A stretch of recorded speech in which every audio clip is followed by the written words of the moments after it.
नमस्ते। The deep dive में आपका स्वागत है। आज का टॉपिक है ग्लोबलाइजेशन या वैश्वीकरण।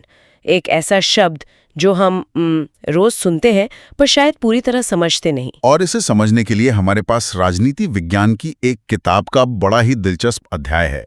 इसमें कोई भारी भरकम थ्योरी नहीं है, बल्कि कहानियों से बात शुरू होती है। हाँ, और कहानियां भी बिल्कुल अपनी सी लगती हैं। एक है जनार्दन, जो रात में जॉन बनकर एक कॉल सेंटर में काम करता है और हजारों मील दूर बैठे ग्राहकों की मदद करता है। एक है रामधारी, जो अपनी बेटी के लिए एक साइकिल खरीदते हैं, जो बनी तो चीन में है पर भारत के एक छोटे से शहर में बिक रही है। और एक सारिका भी है। हाँ, सारिका, जो अपने परिवार की पहली लड़की है, जिसे घर से निकलकर एक बड़ी कंपनी में नौकरी करने का मौका मिला है। ये तीनों किरदार जाने अनजाने में ग्लोबलाइजेशन की इस बड़ी कहानी का हिस्सा हैं। हाँ, आज हम इसी कहानी की एक तरह से परतों को खोलेंगे। बिल्कुल। हम देखेंगे कि ये ग्लोबलाइजेशन आखिर है क्या भला, ये होता क्यों है, और ये हमारी राजनीति, हमारी जेब और हाँ, हमारी संस्कृति पर कैसे असर डालता है। और हम भारत पर भी खास तौर से बात करेंगे कि यहाँ इसका स्वागत कैसे हुआ और इसका विरोध क्यों हो रहा है। तो चलिए सबसे पहले बुनियादी सवाल से शुरू करते हैं। जब हम ग्लोबलाइजेशन कहते हैं तो इसका असल मतलब क्या है? असल में ये स्रोत कहता है कि ग्लोबलाइजेशन को समझने का सबसे आसान तरीका है बहाव या फ्लो को समझना। फ्लो? हाँ, फ्लो मतलब सब कुछ बह रहा है। पैसा एक देश से दूसरे देश, सामान बंदरगाहों से बाजारों तक। लोग बेहतर भविष्य की तलाश में सरहदें पार कर रहे हैं, और सबसे जरूरी आइडियाज यानी विचार, जो इंटरनेट के जरिए पलक झपकते ही पूरी दुनिया में फैल जाते हैं। तो मतलब ये चार तरह के बहाव हैं: विचार, पैसा, सामान और लोग। बिल्कुल। और जब ये चारों चीजें एक दूसरे से टकराती हैं, एक दूसरे पे असर डालती हैं, तो एक विश्वव्यापी जुड़ाव का जाल बनता है। इस किताब के मुताबिक यही वर्ल्ड वाइड इंटरकनेक्टेडनेस ही ग्लोबलाइजेशन की असली पहचान है। लेकिन जैसा कि रामधारी की कहानी में एक पहलू छिपा है। वो सस्ती साइकिल तो खरीद लेते हैं, पर शायद उसी की वजह से उनके शहर का कोई छोटा साइकिल बनाने वाला कारीगर बेरोजगार हो गया हो। आपने बिल्कुल सही नब्ज पकड़ी है। स्रोतों में भी तो किसानों की आत्महत्या या छोटे दुकानदारों के डर का जिक्र है। हाँ, ग्लोबलाइजेशन एक सिक्के की तरह है जिसके दो पहलू हैं। ये सारिका जैसी लड़कियों के लिए मौके बनाता है, तो वहीं ये बहुराष्ट्रीय कंपनियों के महंगे बीजों पर निर्भर किसानों के लिए मुसीबत भी खड़ी कर सकता है। तो इसे सिर्फ एक आर्थिक घटना मान लेना एक बहुत बड़ी भूल होगी। बहुत बड़ी भूल। इसके राजनीतिक और सांस्कृतिक असर भी उतने ही गहरे हैं। तो अगर ये इतना जटिल है तो इसके पीछे के कारण क्या हैं?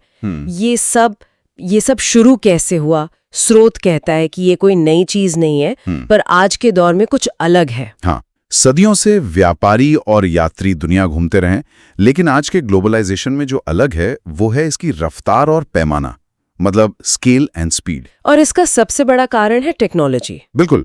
सोचिए, पहले एक चिट्ठी को हफ्तों लगते थे, फिर टेलीग्राफ और टेलीफोन ने इसे मिनटों पर ला दिया, और आज माइक्रोचिप और इंटरनेट की वजह से हम दुनिया के किसी भी कोने में बैठे इंसान से वीडियो पर आमने सामने बात कर सकते हैं। तो कम्युनिकेशन में ये जो क्रांति आई है उसने दुनिया को बहुत छोटा कर दिया है। हाँ, तो टेक्नोलॉजी इसका इंजन है। लेकिन इस किताब में एक और दिलचस्प बात पर जोर दिया गया है। वो क्या है? वो है हम लोगों में इस जुड़ाव को लेकर आई जागरूकता। अच्छा, मतलब ये एहसास के हम सब जुड़े हुए हैं। सही कहा। आज हमें पता है कि दुनिया के एक कोने में कोई आर्थिक संकट आता है तो उसका असर हमारे शेयर बाजार पर पड़ता है। कहीं बर्ड फ्लू फैलता है तो दुनिया भर की सरकारें अलर्ट हो जाती हैं। सुनामी जैसी आपदा किसी एक देश की सीमा में नहीं बनती। तो ये एहसास कि हम सब एक दूसरे से जुड़े हैं और एक दूसरे के कामों का असर हम सब पर पड़ेगा, ये जागरूकता भी ग्लोबलाइजेशन का एक बहुत बड़ा कारण है। बिल्कुल। तो अगर टेक्नोलॉजी और ये दुनिया के जुड़ने की सोच इसके पीछे के बड़े कारण हैं, तो सवाल उठता है कि इसका असर कहाँ दिखना शुरू होता है। जाहिर है, सबसे पहले सरकारों पर, देशों की सरकारों पर, उनकी ताकत पर। और यहाँ ग्लोबलाइजेशन का एक बहुत बड़ा विरोधाभास सामने आता है। एक तरफ तो ये सरकारों की यानी राज्य की ताकत को कम करता है। वो कैसे? इसे ऐसे समझ सकते हैं कि सरकारें पहले एक माता पिता की तरह थी, मतलब जो शिक्षा, स्वास्थ्य, नौकरी सबकी चिंता करती थी। हाँ, जिसे कल्याणकारी राज्य या वेलफेयर स्टेट कहते थे। पर अब ग्लोबलाइजेशन के दबाव में वो एक सिक्योरिटी गार्ड बनती जा रही हैं, जिसका मुख्य काम बस देश की सुरक्षा और कानून व्यवस्था देखना है। बाकी सब कुछ जैसे कि क्या बनाना है, क्या बेचना है, उसकी कीमत क्या होगी। ये सब बाजार के हवाले कर दिया गया है। हाँ, तो सरकारें अपनी कई पुरानी जिम्मेदारियों से पीछे हट रही हैं और उनकी जगह बड़ी बड़ी बहुराष्ट्रीय कंपनियां ले रही हैं जो सरकारों के फैसलों पर भी असर डालती हैं। लेकिन कहानी यहीं खत्म नहीं होती। बिल्कुल नहीं। इसी किताब में ये भी कहा गया है कि कुछ मामलों में सरकारें पहले से ज्यादा ताकतवर भी हुई हैं। एक मिनट, ये बात थोड़ी कंफ्यूजिंग है। एक तरफ आप कह रहे हैं कि सरकारें कमजोर हो रही हैं और अब ये कि वो और शक्तिशाली हो गई हैं। ये दोनों बातें एक साथ कैसे सच हो सकती हैं? यही तो ग्लोबलाइजेशन का सबसे बड़ा पैराडॉक्स है। जहां बड़ी कंपनियां सरकार के आर्थिक फैसलों पर असर डालती हैं, वहीं दूसरी तरफ वही टेक्नोलॉजी जो इन कंपनियों को ताकत देती है, वही टेक्नोलॉजी सरकार को भी ताकत देती है। हाँ, वो सरकार को अपने नागरिकों के बारे में जानकारी इकट्ठा करने और उन पर नजर रखने की भी अभूतपूर्व ताकत देती है। तो सरकार एक हाथ से आर्थिक ताकत खोती है तो दूसरे हाथ से टेक्नोलॉजी के जरिए अपने नागरिकों को कंट्रोल करने की ताकत पाती है। समझ गई। अब आर्थिक पहलू पर आते हैं, जिस पर शायद सबसे ज्यादा बहस होती है। IMF और WTO जैसी संस्थाओं का जिक्र आता है जो दुनिया भर में आर्थिक नियम तय करती हैं। हाँ, पर यह अध्याय हमें इन संस्थाओं के नाम से आगे देखने को कहता है। असली सवाल यह है कि ग्लोबलाइजेशन से होने वाले आर्थिक फायदे का बंटवारा वो कैसे होता है, किसको सबसे ज्यादा मिलता है, किसको कम, और कौन है जो इस दौड़ में पीछे छूट जाता है। इसमें एक बड़ी बात कही गई है कि अमीर देशों के निवेशक अपना पैसा आसानी से गरीब देशों में लगा सकते हैं क्योंकि वहां उन्हें ज्यादा फायदा मिलता है। सामान भी बिना ज्यादा रोक टोक के आ जा सकता है। लेकिन जब बात लोगों की आती है, और तब खेल बदल जाता है। जहां पैसा और सामान के लिए सरहदें खोली जा रही हैं, वहीं इंसानों के लिए, खासकर विकासशील देशों के नागरिकों के लिए, विकसित देशों ने अपनी वीजा नीतियां बहुत सख्त कर दी हैं। उन्हें डर है कि बाहर से लोग आकर उनकी नौकरियां न ले लें। हाँ, तो ये जो फ्लो है ये बहुत ही असमान और एक तरफा है। और जाहिर है इसको लेकर दुनिया में दो फाड़ राय होगी। बिल्कुल। एक तरफ वो लोग हैं जो सामाजिक न्याय की बात करते हैं। उनका कहना है कि इससे सिर्फ अमीर और अमीर हो रहे हैं और गरीब और पिछड़ रहे हैं।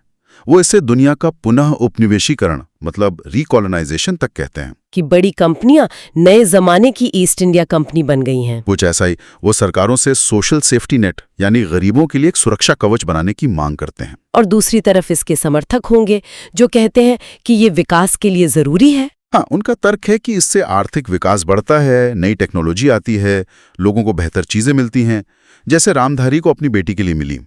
उनका मानना है कि ये इतिहास का एक जरूरी पड़ाव है और इसका विरोध करने से हम पीछे रह जाएंगे। चलिए अब उस पहलू पर आते हैं जो शायद हम सबको सबसे ज्यादा छूता है, हमारी संस्कृति। हम क्या खाते हैं, क्या पहनते हैं, क्या सोचते हैं। मतलब एक डर तो ये भी है कि कहीं पूरी दुनिया एक जैसी ना दिखने लगे। हर शहर में वही कॉफी शॉप, हर कोई वही नीली जीन्स पहने हुए, और हर जगह एक ही तरह का पॉप म्यूजिक। हाँ बिल्कुल। और इस किताब में इसके लिए एक मजेदार शब्द इस्तेमाल हुआ है, मैकडॉनल्डाइजेशन।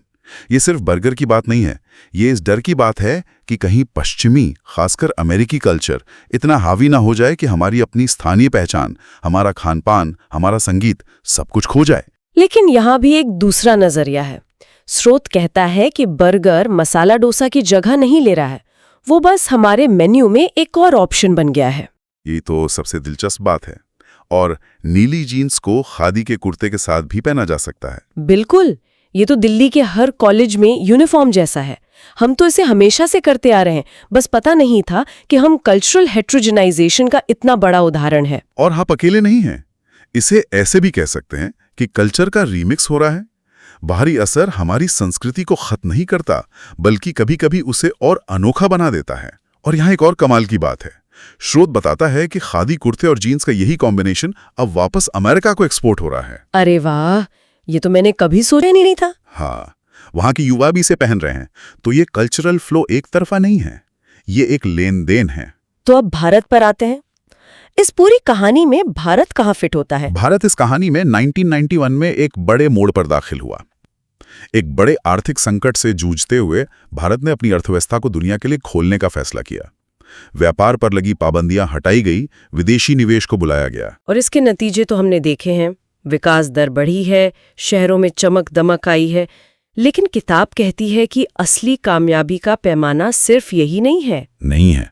असली पैमाना यह है कि विकास का फायदा क्या समाज के हर तबके तक पहुंचाए, क्या सारिका जैसी लड़कियों को मिले मौकों के साथ साथ उन किसानों के हितों की भी रक्षा हुई है जो बड़ी कंपनियों से मुकाबला नहीं कर सकते। और जाहिर है भारत में इसका जबरदस्त विरोध भी हुआ है। और दिलचस्प बात यह है कि विरोध दोनों तरफ से हुआ है। हाँ, वामपंथ से भी और दक्षिणपंथ से भी। ये बहुत अनोखी बात है। हाँ, वामपंथी पार्टियों, मजदूर यूनियनों और किसान संगठनों ने इसका विरोध आर्थिक आधार पर किया। उनका तर्क था कि बहुराष्ट्रीय कंपनियों के आने से छोटे उद्योग खत्म हो जाएंगे और सरकार गरीबों की मदद करने की अपनी जिम्मेदारी से पीछे हट जाएगी। उन्होंने नीम जैसे हमारे पारंपरिक पौधों पर विदेशी कंपनियों के पेटेंट का भी कड़ा विरोध किया। बिल्कुल। और दक्षिणपंथ की आपत्ति किस बात पर थी? उनका विरोध मुख्य रूप से सांस्कृतिक था। हाँ, उन्हें विदेशी टीवी चैनलों से, वैलेंटाइन डे जैसे त्योहारों के मनाए जाने से और लड़कियों के पहनावे के पश्चिमीकरण से आपत्ति थी। उन्हें डर था कि इससे हमारी पारंपरिक संस्कृति और मूल्य खत्म हो जाएंगे। तो एक तरफ आर्थिक संप्रभुता का सवाल था और दूसरी तरफ सांस्कृतिक पहचान का। लेकिन सबसे मजेदार बात तो ये है कि ग्लोबलाइजेशन का विरोध करने वाले ये आंदोलन खुद ग्लोबलाइजेशन के ही तरीकों का इस्तेमाल करते हैं। हाँ, ये एक और फैसिनेटिंग पैराडॉक्स है। ये आंदोलन दुनिया भर में अपने जैसे विचार रखने वाले लोगों से जुड़ने के लिए इंटरनेट और वैश्विक नेटवर्कों का ही इस्तेमाल करते हैं। इसका सबसे बड़ा उदाहरण है वर्ल्ड सोशल फोरम। ये क्या है? यह मानवाधिकार कार्यकर्ताओं, पर्यावरणविदों, मजदूरों और महिला कार्यकर्ताओं का एक वैश्विक मंच है जो उस वैश्वीकरण का विरोध करते हैं जिसे वे नव उदारवादी कहते हैं। अच्छा। इसकी एक बड़ी बैठक 2004 में मुंबई में हुई थी और हाल ही में 2024 में नेपाल में हुई। तो ये लोग ग्लोबलाइजेशन के विचार के खिलाफ नहीं हैं, बल्कि उसके उस खास रूप के खिलाफ हैं जिसमें उन्हें लगता है कि सिर्फ अमीर देशों और बड़ी कंपनियों का फायदा देखा जाता है। तो इस पूरी चर्चा को समेटे तो क्या कहेंगे? ऐसा लगता है कि ग्लोबलाइजेशन एक ऐसी ताकत है जिसके कई चेहरे हैं और कोई भी चेहरा पूरी सच्चाई नहीं दिखाता। बिल्कुल। संक्षेप में कहें तो ये टेक्नोलॉजी से चलने वाली एक विश्वव्यापी जुड़ाव की प्रक्रिया है जिसके नतीजे बहुत जटिल और अक्सर विरोधाभासी हैं। ये एक तरफ सरकार को कमजोर करता है तो दूसरी तरफ उसे ज्यादा ताकतवर भी बनाता है। ये सारिका के लिए आर्थिक मौके बनाता है पर समाज में असमानता भी बढ़ाता है। और ये मैकडोनल्डाइजेशन का डर पैदा करता है, लेकिन साथ ही खादी कुर्ते और जीन्स जैसे नए और अनोखे कल्चरल रीमिक्स को भी जन्म देता है। तो इस स्रोत से सबसे बड़ी सीख ये है कि ग्लोबलाइजेशन अच्छा है या बुरा, ये सवाल ही गलत है। सवाल ये होना चाहिए कि किसके लिए अच्छा है और किसके लिए बुरा। एकदम सही। इसका असर बहुत ही असमान है, इसलिए कोई भी सामान्य निष्कर्ष निकालने के बजाय हमें हमेशा खास संदर्भों और खास लोगों पर पड़ने वाले असर को देखना होगा। और इसके पक्ष और विपक्ष में होने वाली बहसें असल में इस बारे में है कि हम भविष्य में कैसी दुनिया बनाना चाहते हैं, न्यायपूर्ण, बराबर या सिर्फ अमीर। बिल्कुल। इस पूरी बातचीत के बाद एक सवाल मेरे मन में अटक गया है जिसका जिक्र स्रोत भी करता है। हमने देखा कि वैश्वीकरण ने पैसे और सामान की आवाजाही को कितना आसान बना दिया है। सरहदें जैसे उनके लिए है ही नहीं। हाँ, लेकिन इंसानों के लिए नहीं। वही तो ये एक विचारणीय प्रश्न छोड़ जाता है। अगर वैश्वीकरण वास्तव में एक सीमा रहित दुनिया बनाने के बारे में है तो पैसों और उत्पादों के लिए सीमाएं इतनी पिघल क्यों रही हैं, जबकि इंसानों के लिए ये दीवारें पहले से कहीं ज्यादा मजबूत और ऊंची क्यों होती जा रही हैं?